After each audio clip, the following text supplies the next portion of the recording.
Shalom, selamat hari Minggu, Bapak, Ibu, Saudara-saudari terkasih di dalam nama Tuhan Yesus Kristus.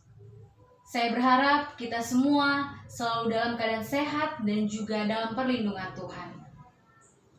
Pada hari Minggu ini, kita kembali disapa oleh firman Tuhan yang terambil dari surat Roma 9 ayat 1-5. Surat Roma 9 ayat 1-5. Saya akan membacakannya bagi kita semua. LAI memberi perikop pilihan atas Israel.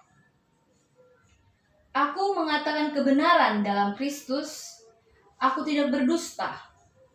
Suara hatiku turut bersaksi dalam Roh Kudus, bahwa aku sangat berduka cita dan selalu bersedih hati.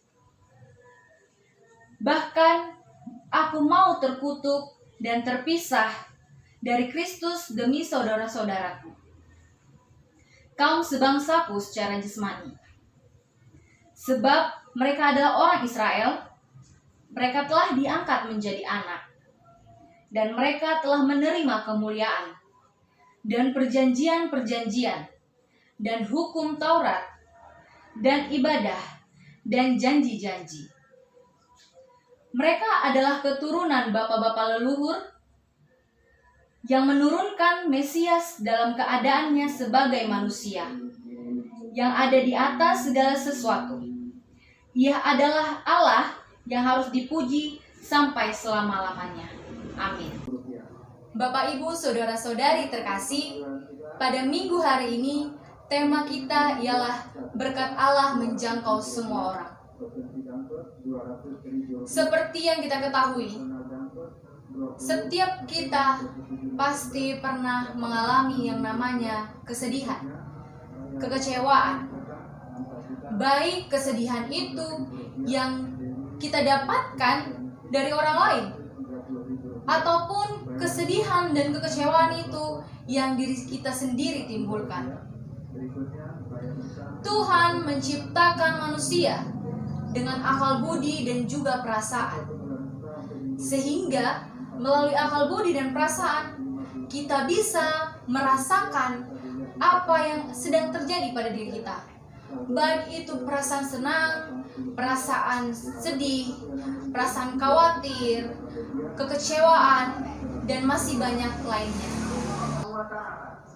Misal, contohnya pada pemuda atau pemudi yang mengalami kekecewaan dan kesedihan karena dikhianati oleh pasangannya, atau kesedihan dan kekecewaan itu ditimbulkan oleh seorang sahabat atau teman dekat.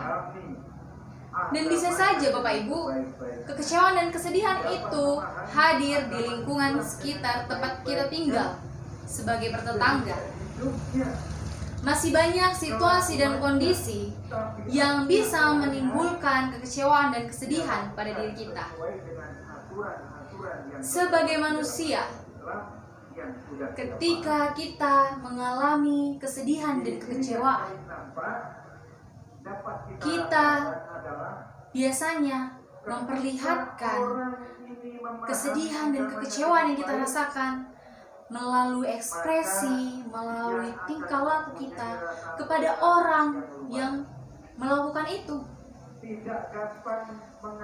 Mungkin ketika kita berpapasan dengan orang yang membuat kita kecewa atau sedih, kita memasang wajah yang marah, yang cemberut, atau bahkan saling berpapasan saja.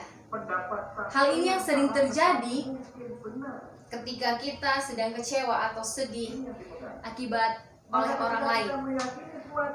Kita seperti tidak kenal kepada mereka, sehingga ketika lewat itu langsung berpapasan aja, gak ada tegur sapa. Begitu juga dengan Paulus. Paulus mengatakan kekecewaannya pada ayat yang pertama dan kedua. Aku mengatakan kebenaran dalam Kristus, aku tidak berdusta. Suara hatiku turut bersaksi dalam Roh Kudus, bahwa aku sangat berduka cita dan selalu bersedih hati. Perkataan ini menunjukkan bahwa Paulus mengalami kekecewaan yang sangat mendalam karena ia melihat bangsa Yahudi atau umat Israel menolak atau tidak percaya kepada Yesus sebagai Sang Mesias atau Juru Selamat. Ketika Paulus melihat pengkabaran Injil yang dilakukan di Roma, dan Paulus melihat bahwa hanya sedikit orang-orang Yahudi yang mau menerima dan percaya bahwa Yesus adalah Juru Selamat, ia terkejut akan perilaku bangsa Yahudi karena mereka tidak meyakini Tuhan sebagai Juru Selamat, tidak meyakini Yesus sebagai Juru Selamat. Bapak Ibu, jemaat di Roma ini sudah bercampur baur. Tidak lagi hanya orang-orang Yahudi saja. Jadi pada saat itu di Roma, orang-orang yang bukan Yahudi juga sudah tinggal di situ, dan orang-orang dari bangsa lainnya. Tetapi ketika berita Injil atau berita keselamatan dari Yesus Kristus disampaikan di kota Roma, bahkan orang-orang Yahudi atau orang-orang Israel itu tidak menerima Injil itu, tidak menerima Tuhan sebagai Juru Selamat. Bahkan orang-orang di luar Yahudi lah yang menerima dan meyakini bahwa Yesus itu adalah Juru Selamat. Mereka dengan sukacita menerima berita Injil yang dikabarkan. Bapak Ibu Saudara, pada ayat selanjutnya di ayat 27 kita bisa lihat, dan Yesaya berseru tentang Israel, sekalipun jumlah anak Israel seperti pasir di laut, namun hanya sisanya akan diselamatkan. Nats ini memperlihatkan bahwa walaupun bangsa Israel terpilih, tetapi hanya sedikit dari bangsa Israel itu yang akan diselamatkan, karena hanya sebagian dari mereka lah yang percaya dan meyakini bahwa Yesus adalah Juru Selamat. Bapak Ibu yang terkasih, kita tahu sudah tertulis di dalam Alkitab bahwa Israel ialah umat pilihan Allah. Bangsa Israel merupakan umat yang Allah pilih karena mereka ialah keturunan bapak-bapak leluhur sebelumnya yang Allah telah janjikan akan lahir seorang Mesias sebagai penolong manusia. Bapak Ibu, Tuhan atau Allah sebenarnya tidak perlu memilih umat, tetapi Ia melakukan itu karena Ia telah berjanji akan menghadirkan Yesus, sehingga Allah memilih bangsa untuk Yesus bisa hadir melalui bangsa itu. Allah memilih Israel menjadi anak dari Allah, dan Allah mengangkat mereka dan memberikan mereka kemuliaan, perjanjian, dan juga hukum Taurat, seperti tertulis di ayat yang keempat. Sebab mereka adalah orang Israel, mereka telah diangkat menjadi anak, dan mereka telah menerima kemuliaan dan perjanjian-perjanjian dan hukum Taurat, ibadah dan janji-janji. Mereka dipilih Allah. Tetapi Bapak Ibu Saudara terkasih, kita dapat melihat perilaku dan tindakan bangsa Israel dalam merespon pilihan Allah, dalam merespon kasih Allah kepada bangsa Israel yang telah menerima ataupun memilih bangsa Israel sebagai umat pilihan.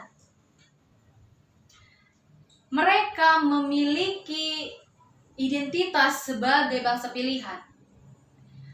Mereka menerima hukum Taurat, mereka melakukan hukum Taurat, tetapi mereka tidak percaya bahwa Yesus adalah juru selamat.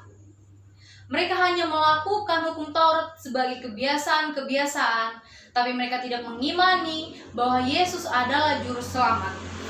Tetapi Bapak, Ibu, Saudara, mari kita lihat apakah kita yang juga adalah anak pilihan, umat pilihan, apakah kita telah memberikan respon yang baik dan benar terhadap anugerah Allah yang memilih kita sebagai anak pilihannya, sebagai bangsa yang menjadi pengikut Kristus.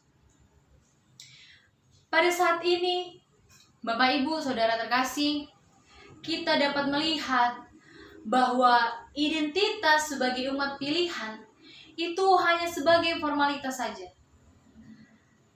Identitas yang kita miliki sebagai umat pilihan Allah, sebagai orang Kristen, sebagai orang yang mengikuti Yesus, itu sudah banyak sekali hanya sebagai formalitas saja.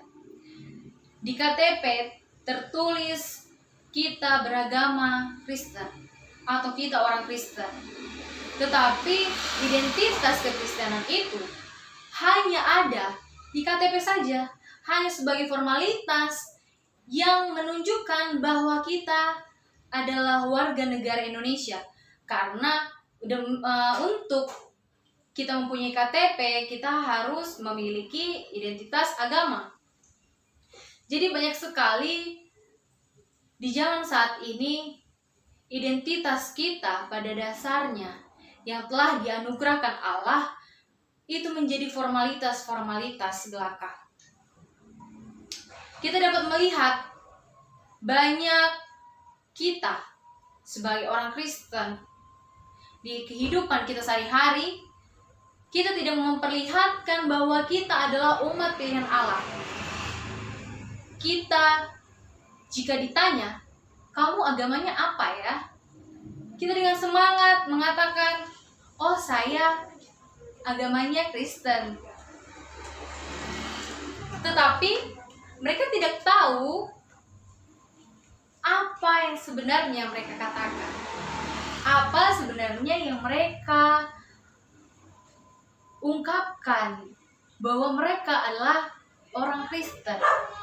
Bapak, Ibu, Saudara terkasih, kita dapat melihat pada kenyataannya bahwa mereka yang mengatakan pengikut Kristus melakukan kegiatan ibadah-ibadah, kegiatan gerejawi hanya sebagai sesuatu yang formalitas. Mereka tidak tahu apa makna mereka datang beribadah. Mereka tidak tahu kenapa mereka datang dan beribadah. Banyak mereka yang ketika datang beribadah itu hanya mendengarkan atau mengikuti ibadah dengan main-main, atau mereka ketika pada masanya atau waktunya firman Tuhan disampaikan, mereka memilih keluar ruangan dan mereka kembali lagi ketika ibadah akan selesai. Hal-hal seperti ini yang sering terjadi di tengah-tengah kita, yang menunjukkan bahwa sebenarnya mereka belum mengetahui, atau orang Kristen yang mengatakan dirinya Kristen belum mengetahui apa makna mereka sebagai orang Kristen, sebagai umat pilihan Allah. Jadi melalui firman ini Bapak Ibu, mari kita jangan menjadikan identitas kita sebagai suatu yang formalitas. Tetapi mari kita menunjukkan identitas sebagai umat pilihan Allah di dalam kehidupan kita sehari-hari. Mari Bapak Ibu, kita menjadi orang yang peka terhadap sekeliling kita, orang yang peduli terhadap sekeliling kita. Mari kita menjadi umat pilihan yang memang ditujukan atau dipilih untuk memberitakan Injil, memberitakan karya keselamatan dari Yesus. Nah, Bapak Ibu Saudara terkasih, mari kita menjadi Paulus-Paulus di sekitar kita. Mari kita menjadi Paulus-Paulus di tempat kita berada, baik di masyarakat, baik di keluarga, baik di dalam pertemanan kita, dimanapun kita berada. Kita sebagai umat pilihan, artinya kita harus juga memberitakan kabar keselamatan itu pada semua orang.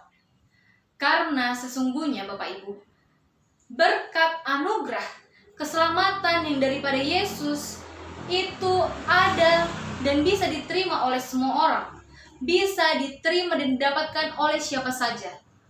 Karya keselamatan bukan hanya lagi pada milik kita sebagai umat Allah, tetapi kepada semua orang yang mau dan percaya bahwa Yesus adalah Juru Selamat dan Mesias.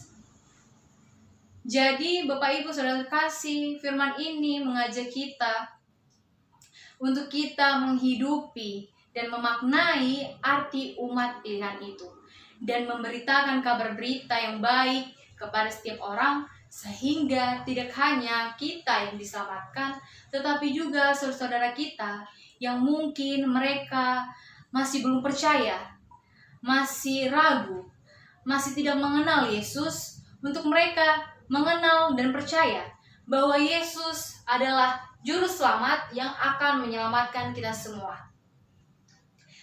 Terima kasih. Semoga Tuhan memberkati kita semua dan kita selalu dalam perlindungan Tuhan. Amin.